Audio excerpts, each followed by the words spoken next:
The sun had just started to set on the edge of Sector 9's lower market. The streets were filled with alien voices, the smell of oil, sweat, and metal. Garbage lay everywhere. But the real filth wasn't the trash. It was how beings treated the act. Weak in this part of the galaxy, Ryan, a human scavenger and part-time engineer, had come here only for spare ship parts. He didn't like this place, and this place didn't like humans. Still, he needed what he came for. He walked past broken stalls and shadowy corners, minding his business, until he heard something. A sound, no, a whisper, a soft voice. Too weak to call out, but desperate enough to try. Please, the voice said, I'll be a good girl. I promise, just let me stay.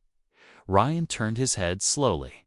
In the dim corner behind a trash pile, he saw her, an alien girl, young, filthy, barely dressed in torn cloth. Her hands were chained to a rusty metal post, and her legs were too thin. Like she hadn't eaten in days, her eyes were wide, glowing faintly with fear and hope. Tears ran down her cheeks as she looked up at him. She wasn't speaking with power. She was begging like a broken thing. I clean, I cook, I don't complain. She whispered again, don't throw me away. Ryan froze. He didn't know what species she was, but it didn't matter. She wasn't supposed to be here like this. No one was. Who did this to you?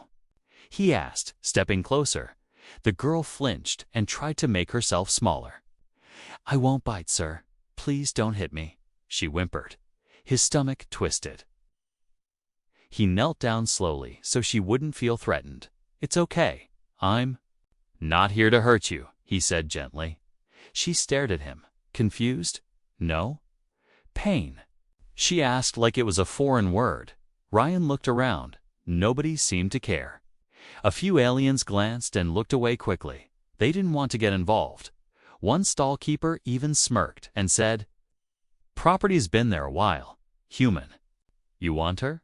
Just take her. Ryan stood up straight, his fists clenched. Who put her here?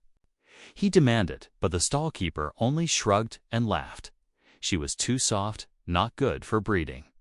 They left her here to rot or be used. Whatever comes first, he said casually. Why? You interested? Ryan didn't answer. He just knelt. Back down and unlocked his bag. He pulled out a small plasma cutter and moved to the chains. The girl gasped and shook her head. No, no, please. Master will hurt me if I run again. Ryan looked into her eyes. I'm not your master, and you're not going back there, he said. He carefully cut the chain's rusted metal, fell to the ground. She didn't run, she didn't move. She just stared at her wrists like they were still bound. Ryan took off his outer jacket and wrapped it around her. She flinched again, expecting something worse, but then she realized warmth. No blow came, no pain followed. She began to cry quietly, like someone who forgot how to feel safe. Why? Why are you helping me? She asked in a broken whisper. Ryan stood and offered his hand. Because you need help, he replied, and no one else is doing it. Her thin fingers reached out. Trembling when she touched his hand, it was like she was expecting it to vanish, but it didn't. It was real warm, solid, kind. As he helped her stand, her legs buckled. He caught her and carried her like a child. She buried her face in his chest, still crying softly. I'll be useful, I promise, she whispered. Again, I can be quiet. I won't eat much. Just don't leave me. Ryan didn't answer. Not yet. But something in his heart had already decided. He walked through the crowd, holding the alien girl tightly in his arms. Some looked with disgust, others with curiosity, but no one stopped. They had already thrown her away. Now she had someone who wouldn't. And in that quiet moment, as her tears soaked his shirt, the human man made an unspoken vow. She would never beg again, not if he could help it. The tiny apartment was cold, barely lit, and smelled like metal and dust. But to her, it felt like a palace. Ryan placed the alien girl gently on his old couch, covering her in a soft gray blanket. She winced as the fabric touched her skin. Like even kindness was something her body didn't know how to accept. He went to the small kitchen and started heating a food pack. She sat frozen, eyes darting everywhere, flinching at every small sound. When Ryan turned back with the warm bowl of soup, her eyes widened with panic. "I didn't do anything wrong," she said quickly, hands raised in defense. "I'll be better. Please don't burn me." Ryan dropped to one knee and set the bowl beside her. "I'm not going to hurt you," he said gently. "This is food for you." She blinked, confused. You made this for me?" He nodded. She looked at the soup like it was a trap. Her trembling hands reached for the bowl, but stopped halfway. Instead, she looked at Ryan, eyes full of uncertainty. "Do I have to do something first?" she asked softly. "Clean. Obey." "No," Ryan said. "You just eat." She didn't believe him, but she took a small spoonful anyway. It was hot, and her eyes watered not from the heat, but from the taste. Real food, not scraps, not thrown bones, but something warm and made by someone who looked her in the eye. She tried to eat slowly, trying not to look too eager, but her body betrayed hers. She was starving. Soon she was slurping quickly, tears running down her cheeks again. Ryan didn't say anything. He just watched her carefully, noticing how she sat with her back never fully against the couch, like she was ready to flee or curl up into a ball at any moment. "What's your name?" he asked quietly. She paused, spoon halfway to her lips. "My number was 6 Alpha 4, she whispered. "But before that, I think I was called Leary." "Leary," Ryan said with a soft nod. "That's a beautiful name." She looked down. As if ashamed to be complimented, "They took it away," she said. "Said names are for real people, not things. You're not a thing." He said firmly, "You're a person." Leary stared at him like she didn't understand what that person meant, and maybe she didn't. Not anymore. After she finished eating, she curled up in the blanket, eyes wide open. She didn't sleep. Every few minutes she would whisper, "I'm still here. Don't forget me." Ryan sat nearby, pretending to work on a small drone, but really, he was watching her, watching how trauma had shaped her like a prisoner still trapped in invisible chains. The next morning, he brought her fresh clothes, simple but clean. She held them like they were treasure. "You don't have to wear the old rags anymore," he said. "Those belong to the people who hurt you, not you." She nodded, hesitantly disappearing into the washroom. When she came back out, she was different, still scared, still fragile. But something had changed. She didn't look like a discarded thing anymore. She looked like someone trying to come back to life. They sat and talked, or tried to. Leary didn't know how to hold a normal conversation. She kept asking what she should say. What answer would please him most? Every time Ryan said, "Just be yourself," she looked confused. She spoke about her life in pieces. How she was born into a once proud species, known for wisdom and empathy, but her bloodline had grown weaker, smaller, softer, and when the breeding tests failed, she was declared unfit. They said my body was too soft, my heart too weak, she whispered, staring into her cup of water. "I wasn't good for making children, so I became something else."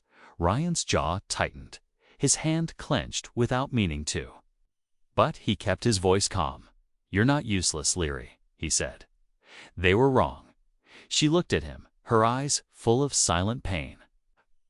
"But you don't even know what I am," she said. He smiled, tired but honest. "I don't need to know what species you are to know that you deserve kindness." That night, he set up a bed for her on the couch. She tried to sleep, sitting up, blanket clutched tightly. She didn't believe she was allowed comfort yet. In the middle of the night, she gasped in her sleep.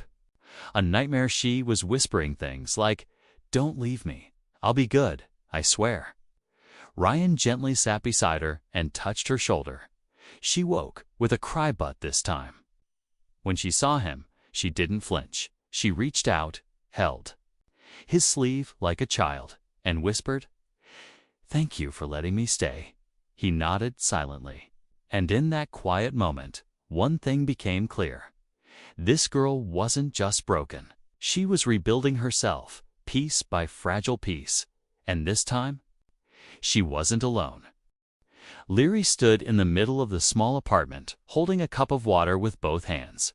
It had been 2 days since Ryan took her in. 2 days of warmth, of food, of safety. But she still didn't know what to do with herself. She followed Ryan from room to room like a shadow, not speaking unless spoken to, always asking, "Do you need me to do anything?" If he said no, she would freeze, unsure what to do next. One morning, Ryan found her scrubbing the floor with a torn shirt. "Leary, what are you doing?" he asked, surprised. "I noticed some dust," she said quickly. "I didn't want you to think I was lazy." She looked at him, terrified. "Did I overstep?" "I can stop, please. Don't throw me out." Ryan crouched beside her. "You're not a servant," he said softly. "You're not here because you have to earn your place." Her eyes filled with tears, but that's what they always said. She whispered, "If I didn't clean or obey, I was thrown out or punished." He took the shirt gently from her hands. "You're safe now," he said, "and you don't have to earn kindness." Leary looked at him like he was speaking a strange language, and in a way, he was. Kindness had never made sense to her. Later that day, Ryan returned from a supply run and found her standing stiffly in the center of the living room. She had brushed her tangled hair, cleaned her face, and stood with her arms straight at her sides. Eyes lowered, he walked in, and she immediately whispered, "I've prepared myself." "For what?" he asked, confused. She swallowed hard. For what I owe you?" "What do you mean?" "I'm ready," she said in a shaky voice, "to do what you want, as payment. I can be used. I'm trained not to fight it." Ryan's heart stopped. He slowly walked over and took her gently by the shoulders. Her body tensed like she expected to be thrown across the room. But instead, he looked her in the eyes and said, "Leary, listen to me. Nothing is owed, and I don't want anything like that from you, but—" "I'm supposed to give something," she whispered. "Isn't that why you saved me?" "No," he said. "I saved you because no one else would." Her lips trembled. She looked around the room as if seeing it for the first time. Then she turned and sat quietly in the corner. Hugging her knees, she didn't speak again for hours that night, while Ryan worked on an old drone. Leary sat nearby, silent as always. Suddenly, she saw the small machine spark and buzz. And for a moment, just a second, she smiled. It wasn't a big smile. It was small and unsure. Like her body had forgotten how to do it. Ryan noticed and grinned. "Hey, I saw that." She blinked fast and looked down, hiding her face. "Sorry," she whispered. "I didn't mean to." "What?" "Smile." She nodded, ashamed. "I'm not supposed to show emotion unless told. It makes me less useful." Ryan stood and walked over to her. "You're allowed to smile, Leary," he said. "You're allowed to feel things." She looked up at him with wide, wet eyes. "Why are you being so nice?" she asked in a small voice. "No one else ever was. Maybe the others were wrong," he said. "Maybe they didn't know what kindness looks like." She tilted her head, thinking hard. "I don't know what kindness looks like either," she said honestly. "But I think maybe it looks like you." The next day, Leary tried something new. She made breakfast, or at least tried to. It was messy, half-burned, and the smell nearly set off the smoke alarm. But she stood proudly beside the plate of strange-looking food. "I tried," she said nervously. "I wanted to do something good." Ryan took a bite, burnt edges, and all and gave her a thumbs up. She smiled again, this time just a little longer. And this time, she didn't apologize for it. Later that evening, as they sat on the couch, Leary suddenly asked, "Do you think I'll ever be normal?" Ryan looked at her and shook his head gently. "No," he said, "but that's not a bad thing." She frowned, unsure how to feel about that. "You're not meant to be what they wanted you to be," he explained. "You're meant to be free, to find your own self." Silence fell between them. But it wasn't heavy this time. It was peaceful, like the first calm after a storm. Then, softly, Leary whispered, "I think I want to laugh again one day, not because someone allows it, but because I want to." Ryan smiled. "You will," he said, "and when you do, it'll be the most beautiful sound in the galaxy for the first time in weeks." Leary slept peacefully. Her breathing was soft, her hands unclenched, and her thin body no longer curled up in fear.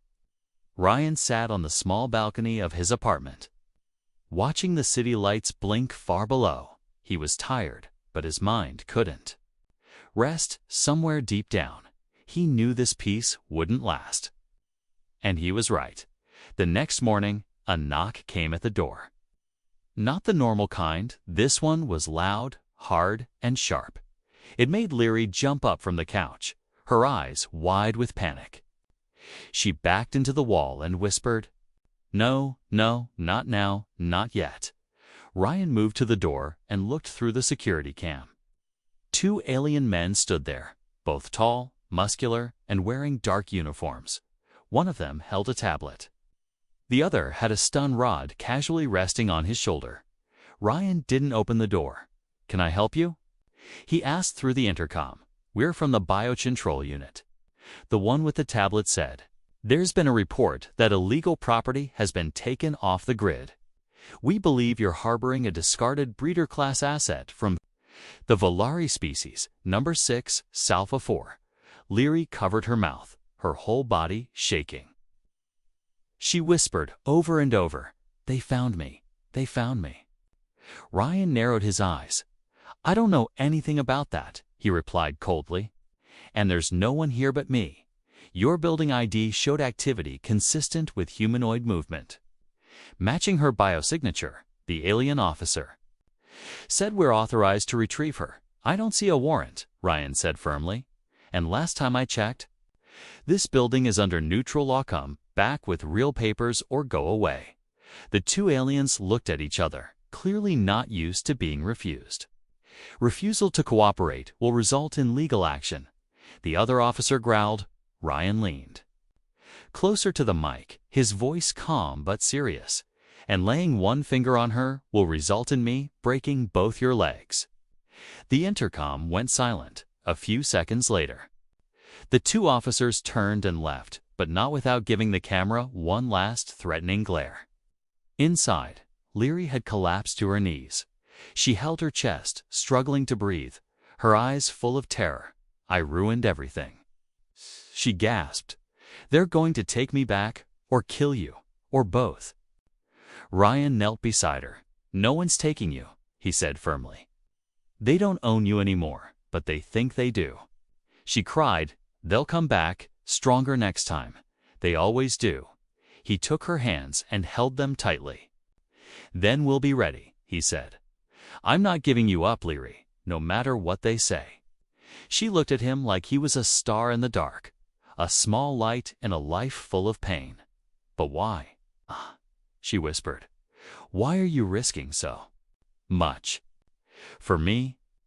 Ryan's voice broke a little as he replied, "Because the universe is full of people who walk away from those who suffer. And I won't be one of them. Not this time." That night, Ryan made calls, quiet ones, to old friends in the underground: smugglers, hackers, outlaws, people who owed him favors.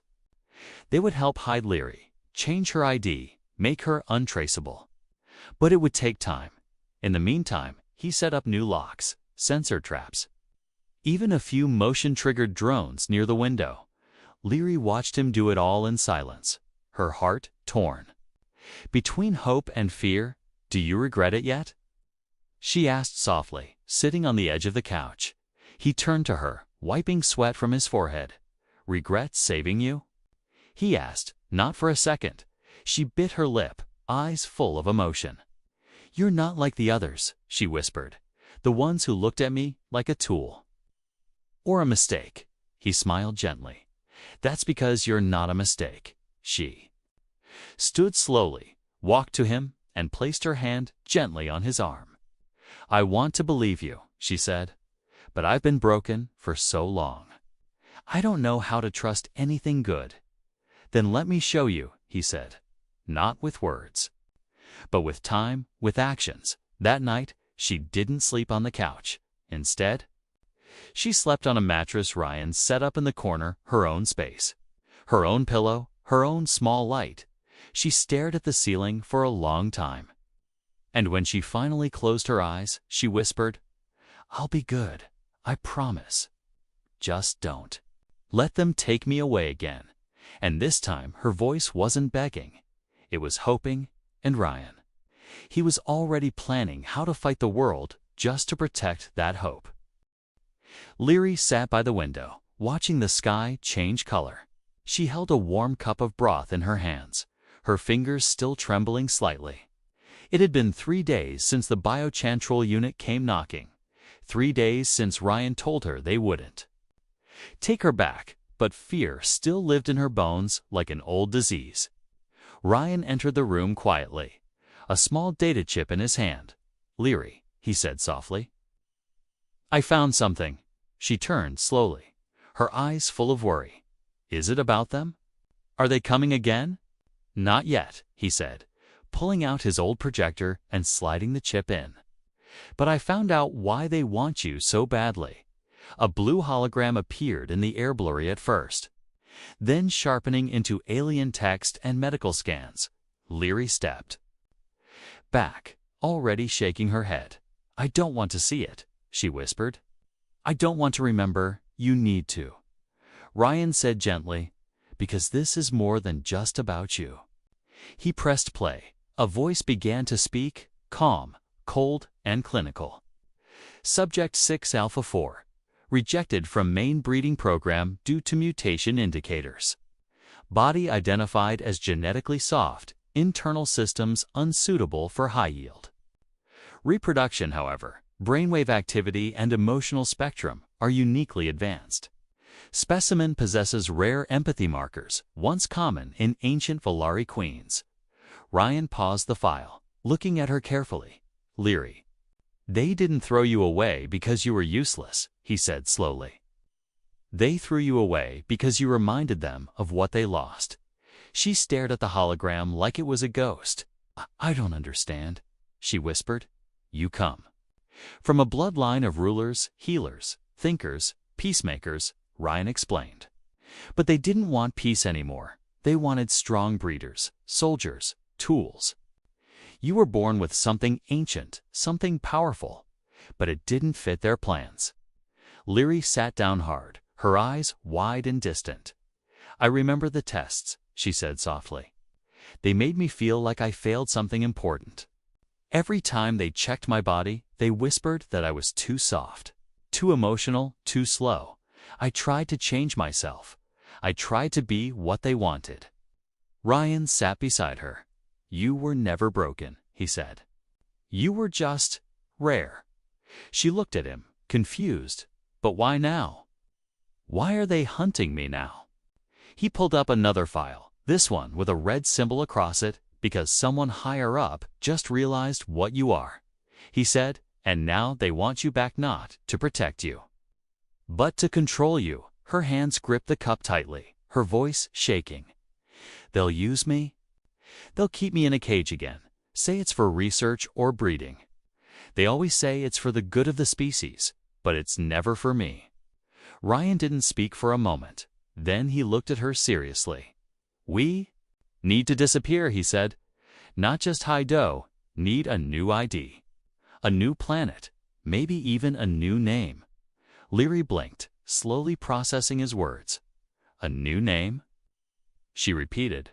But I just got my old one back. He smiled softly. Then keep it, but let's make sure no one can take it from you again. That night, Ryan made more calls. His contacts warned him it wouldn't be easy. Changing species data was dangerous, even illegal. But a favor was owed, and soon a plan was made. A ship would be ready in 3 days.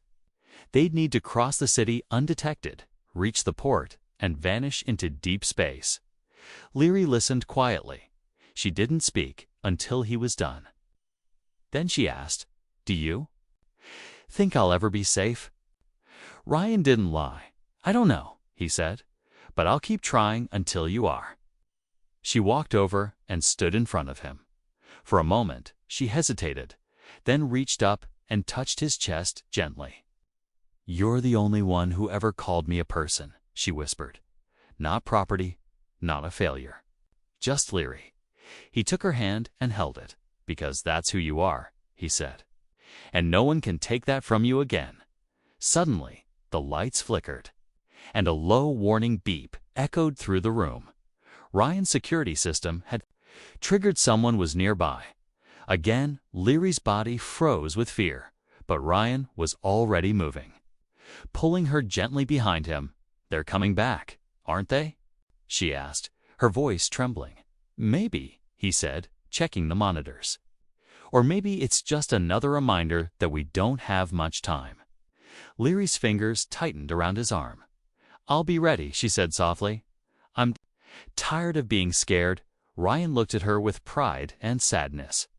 "You're stronger than you think," he said, and as they stood there together, ready to run, ready to fight. One thing became clear: Leary was no longer just something broken and forgotten.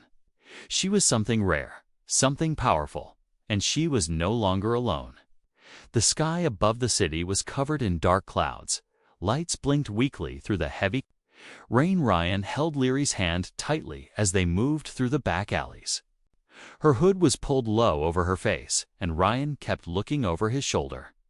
Time was running out. 3 days had passed since the warning knock. 3 days of hiding, moving, planning. Now, their escape window was open, but it would only last a few hours. The transport ship leaves from Dock 42. Ryan said, "It won't wait for us, so we have to be there before midnight." Leary nodded silently, walking fast beside him, but even though her steps were quick, her heart felt heavy. This city, broken and cruel, had still given her her first taste of freedom. She had to leave it behind. As they turned a corner, a drone buzzed low overhead. Ryan pushed Leary into a narrow doorway, shielding her body with his. The drone passed, its blue lights scanning the street, but it didn't stop. "They're watching the main roads." Ryan whispered, "We need to stay off the grid." Leary looked up at him, eyes calm but tired. "Ryan, if something happens to you, should I keep running?" He frowned. "Nothing's going to happen to me," he said quickly. "But what if it does?" she asked, her voice steady. "Would you want me to keep running?" He stared at her for a long second, then gave a small nod. "Yes," he said. "Keep running. Live, Leary. That's what matters most." She didn't argue, but her grip on his hand tightened. They moved through an old train yard, slipping between containers and old machines. Water dripped from broken pipes, and the sound of their footsteps echoed around them. Leary's breathing grew heavy, and her legs began to shake. "We can stop for a minute," Ryan said, noticing her struggle, but she shook her head quickly. "No, we can't. They're not far behind." He looked at her closely. Noticing the sweat on her forehead, she was hiding something. "Leary, are you hurt?" She hesitated, then lifted her cloak. A deep gash along her side, red and raw, pulsed with every step. "I didn't want to slow you down," she whispered. "It's not deep, I promise." Ryan knelt beside her, heart racing. "You should've told me," he said softly, tearing a strip of cloth to wrap the wound. "If you bleed too much, I'll be okay," she said quickly, eyes fierce. "I'd rather hurt than be taken back." He paused, looking at her as if seeing her strength. "For the first time, you're braver than most people I know," he said, "including myself." They continued, moving slower now, but still steady.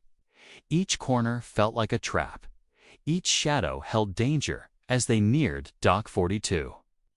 A group of figures blocked their path, 3 armed guards in black armor.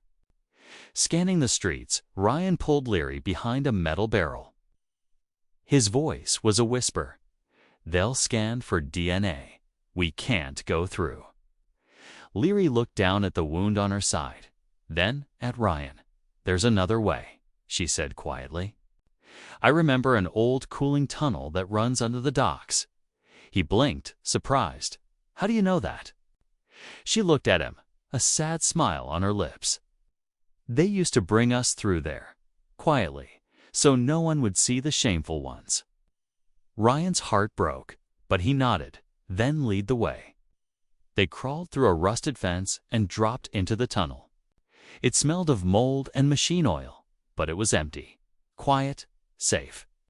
Their footsteps echoed softly as they walked through the darkness. "I used to dream about this," Leary said quietly, "running, hiding, choosing where I wanted to go. You chose this," Ryan said. "You chose life." Suddenly, a clanking sound echoed from behind the metal boots. "There in the tunnel," Leary whispered. Her eyes wide, they ran again. Her breath ragged, the wound slowing her down. Ryan grabbed her, pulled her over his shoulder without a word. "You don't have to carry me," she said between gasps. "I know," he replied, "but I want to." They burst out of the tunnel. Just beneath the port fence, Dock 42 glowed in the distance, just a few hundred meters away. The ship stood ready, engine lights flashing, ramp half lowered. A shadow waved from the top Ryan's contact. "Go." Ryan shouted, pulling Leary along the edge of the port. Shouts rang out behind them, guards yelling, boots chasing. Leary stumbled, her knees nearly giving out. "Ryan, leave me, just go." She cried, "Not a chance," he growled, lifting her. Again, bullets hissed past their heads, sparking against metal. The ship's ramp began to rise slowly. "Jump." The contact shouted. Ryan leapt forward with everything he had. His legs hit the ramp just in time. Leary pressed tightly against him. The doors closed behind them with a hiss, shutting out the sound of the shouting guards. They collapsed inside, breathing hard, hearts pounding. Leary turned her head toward him. "I thought you'd let me go," she whispered. "I thought you'd save yourself. I did save myself." Ryan said with a tired smile, "You're the part I couldn't leave behind." And for the first time since she had begged a stranger not to throw her away, Leary realized she wasn't running anymore. She had been chosen, fought for, and held. Not because she was useful, but because she mattered. The stars outside the ship's window looked peaceful. Leary sat curled on a small bench in the corner of the cabin, wrapped in a fresh blanket. Her wound was bandaged, her eyes half closed, but her heart was full of something she had never truly known before. Safety. The cargo ship had taken off 2 hours ago. Carrying them far from Sector 9, the engines hummed gently beneath the floor. And with every mile they gained, Leary's fear faded little by little. Ryan sat beside her, holding a small datapad. He was helping complete her identity transfer, entering details for her new records. "You get to choose everything now," he said. "Your name, your age, your background, whatever you want." She looked down at her hands. "So I can stop being 6Alpha 4?" She asked softly. "You already did," he smiled. "But now it becomes real." She hesitated, then whispered, "I want to keep the name Leary. It was my mother's voice that gave it to me." "I think, before they took her away," Ryan nodded. "Then Leary it is." She looked at the screen and touched it carefully, like it might break. "Can you write?" "No longer owned." She asked. "Just somewhere in there?" "I already did," he replied. Leary gave a tiny smile, the kind that didn't disappear right away anymore. Then she turned to look out the window. "Where are we going?" She asked. "There's a planet called Kalos 3, Ryan answered. "Quiet, green, safe, and full of people who mind their own business. You'll like it. She tilted her head, thinking, I don't even know what I like yet. She said honestly, but I want to find out. He glanced at her, warmth in his eyes. You will. The next morning, the ship landed on Kalos 3. It was nothing like the city Leary had escaped. No towers, no shouting, no cold metal. Everywhere, just open skies, soft wind, and little houses made of stone and wood. As they stepped out together, Leary paused. The sun touched her skin gently, and for the first time, she didn't flinch. She looked around, wide-eyed, and whispered, It's quiet, but it doesn't feel empty. Ryan chuckled. That's peace. They moved into a small house at the edge of a forest, gifted by one of Ryan's old friends. The walls smelled like fresh wood, and the windows opened to green hills.